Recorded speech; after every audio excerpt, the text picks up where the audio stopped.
Bonjour mes amis, aujourd'hui je ne vais pas vous parler de photos, mais d'imprimante 3D. Une, une passion qui m'anime déjà depuis 2 ans et dont j'ai dû maîtriser toutes les fonctionnalités grâce à l'aide des chaînes YouTube dont je remercie au passage les contributeurs.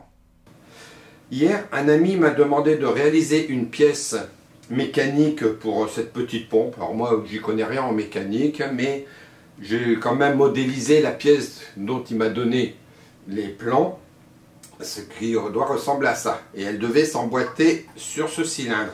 Et comme on le voit, j'ai fait une petite erreur de conception au niveau du diamètre intérieur de ma pièce. Donc je dois retourner sous Fusion 360, refaire une petite correction, mais j'ai trouvé une astuce qui va me faire gagner des heures d'impression et de l'économie de matériel également, que je vais partager avec vous. Vous êtes prêts? C'est parti! Je viens d'ouvrir Fusion 360 et là je viens de réaliser le profil de la cannelure dans lequel viendra s'emboîter le tuyau souple, je pense, puisqu'il s'agit d'une pompe, donc il va y avoir un mouvement de liquide dans cette pièce. Alors là, maintenant, je vais faire une révolution sur l'axe de cette pièce pour avoir la partie cylindrique. La mise en volume donc de mon profil par une révolution de 360 degrés sur l'axe, mais on s'aperçoit que qu'elle est pleine, bien entendu, c'est une pièce pleine.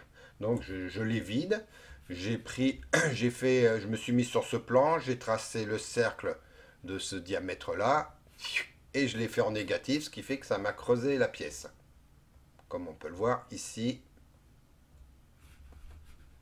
Voilà. Maintenant, la pièce est vide. D'accord? On voit à travers. Alors maintenant, il va falloir que je me rajoute le cylindre ici. Ce que je fais avec un autre sketch. Et là, maintenant, j'ai fait donc un cylindre de 5 cm de longueur, qui sera de hauteur dans l'autre sens. Toujours le même problème. Fusion 360 me rajoute un cylindre plein. Donc là, pour la circulation du fluide, je suis mal. Alors, nous utilisons l'outil coque avec une paroi de 2 mm. Hop, et là, attendez, je reprends mon petit outil pour faire une petite rotation. Toujours pareil, c'est encore plein. Donc, je me suis mis sur ce plan-là. Et là, j'ai creusé. Maintenant, ça y est, le creux a été fait et on voit à travers. Il suffit. Ah oui, petite parenthèse. Là, on s'aperçoit que la cannelure, qui est le corps numéro 1, et puis le cylindre, le corps numéro 2, sont deux corps différents. Mais si je les envoie à l'impression, par exemple, si je fais impression 3D, et il me demande de sélectionner, je sélectionne la cannelure ou le tube, mais je ne peux pas sélectionner les deux en même temps. C'est pas possible. Et bien qu'est-ce qu'il faut faire? Il faut juste les combiner. Donc je vais bien sûr annuler. Et là, j'utilise l'outil combiné, je sélectionne les deux pièces, et là, il ne me reste plus qu'un corps. Maintenant, on voit qu'il n'y a plus qu'un corps. Et là, je pourrais l'envoyer à l'impression. Par contre, dernière petite modification à faire sur cette pièce, pour augmenter la solidité de la tâche de la cannelure sur cette surface-là, c'est utile de rajouter un congé que j'ai fait ici avec les paramètres suivants. Voilà. Vous voyez, comme ça fait ça fait un peu plus de matière et ça solidifiera donc comment on appelle ça, la soudure avec cette surface-là. Bon, maintenant ma pièce est terminée. Nous allons pouvoir procéder à l'impression. Donc, fichier, impression 3D. Je sélectionne le corps tout entier, bien entendu. Sauf que là, je vais me retrouver encore avec une impression totale. Et je veux quand même faire un petit test. Et là, c'est là que j'ai pensé à l'astuce suivante. Donc j'annule. Je vais me remettre de profil. Regardez, hop. Et là, on va construire, on va faire un petit plan de décalage. D'accord? Alors attendez, on va plutôt se mettre en vue pour prendre ce plan-là. Et moi, je veux être ici, par exemple. à 45 mm. Donc, ce qui fait qu'il y aura 5 mm d'auteur. Donc, voilà, mon plan est fait. Et là, je prends l'option scinder le corps. Je veux couper donc ma pièce ou ça sur le plan.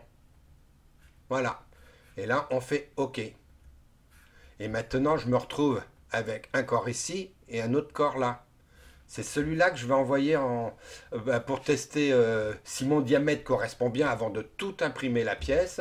Là, je vais l'envoyer sur l'impression 3D. Donc, j'ai sélectionné juste cette petite partie-là. Je fais OK.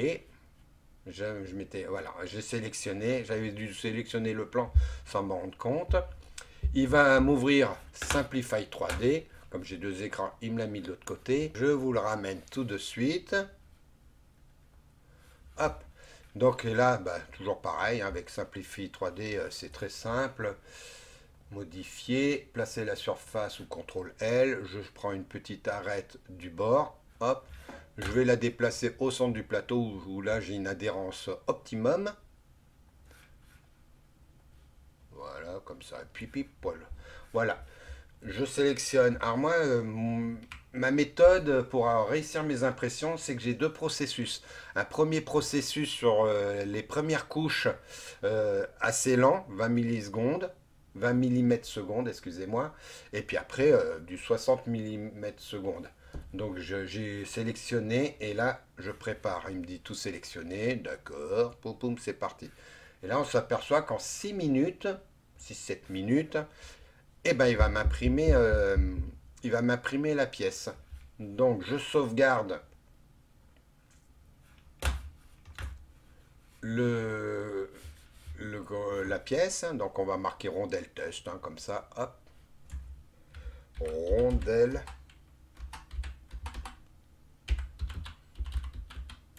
test. Enregistré.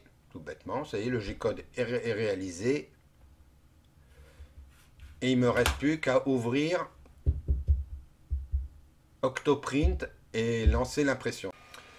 Voilà, je suis maintenant sous Octoprint et nous allons charger notre fichier. Voilà ce que je viens de faire. J'ai simplement glissé, déposé dans la fenêtre le fichier. La voici, hein, que j'ai renommé en rondelle 5 mm parce que rondelle tout court existait déjà dans mon répertoire. J'ai juste envoyé l'impression maintenant.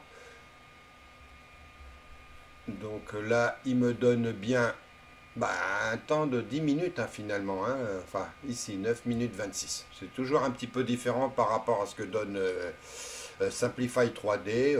Bon, on va rester comme ça. Ensuite, normalement, mon imprimante, elle est située dans une autre pièce, comme je l'ai expliqué dans un précédent tuto. Et je peux donc examiner ce qui se passe. Alors excusez le bourdonnement, mais c'est vrai que c'est les ventilateurs de la Creality qui font ça. Bon. Alors là, nous allons avoir une augmentation de la température. Et on se retrouve dès que le plateau démarre, puisque ça va durer 2-3 minutes. A tout de suite.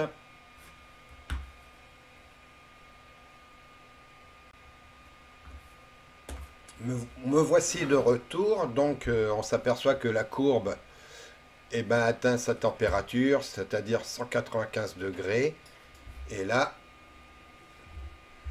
nous allons avoir notre petite phase de préparation. Donc il teste toujours mon... Alors moi ce que je fais, j'enlève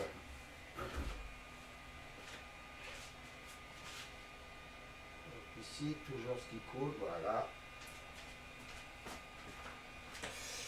J'ai retiré avec ma petite pince le morceau de filament qui avait commencé à fondre pour pas que ça fasse un petit amas au centre du plateau. Là, elle palpe, bien entendu. Ensuite, un petit trait de purge.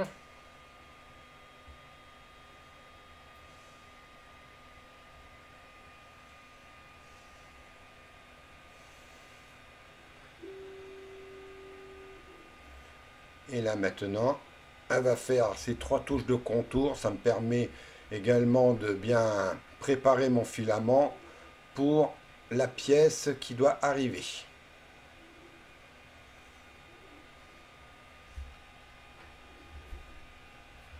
On se retrouve à la fin de l'impression. A tout de suite.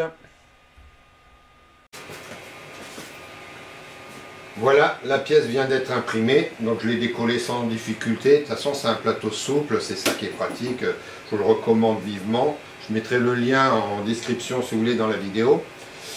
Alors, maintenant, je vais vérifier si le diamètre est bon. En tout cas, maintenant, ça passe, voilà. Alors, je peux encore l'agrandir un petit peu, ouais, parce que ça force encore un petit peu, hein, ouais. Mais sachant que pas grand chose, hein. Non, ça rentre, c'est bon. Non, c'est parfait.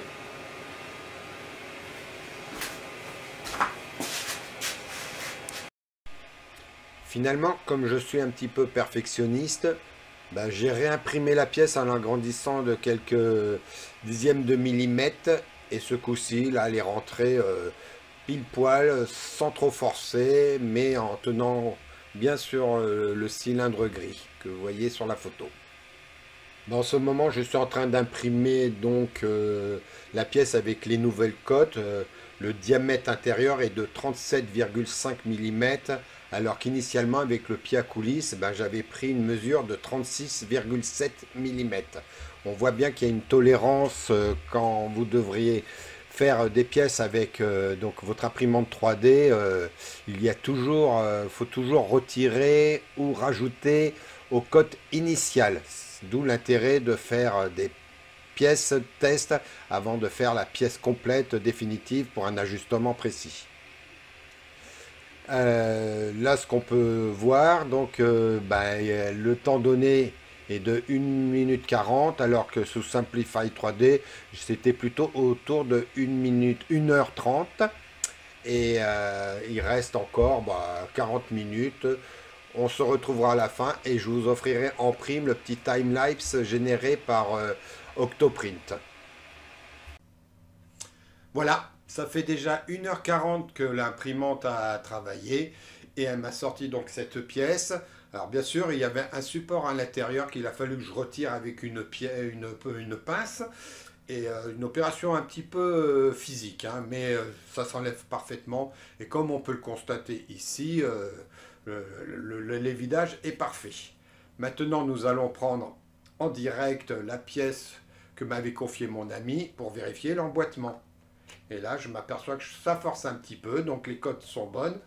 Hop, et on vérifie. Et en effet, celle-ci tient, pourtant elle pèse un petit poids, hein. Voilà. Et maintenant, sans plus attendre, je vous invite à découvrir le timelapse qui a été réalisé par Octoprint lors de l'impression. Donc, c'est une vue accélérée de l'impression 3D. À bientôt, mes amis!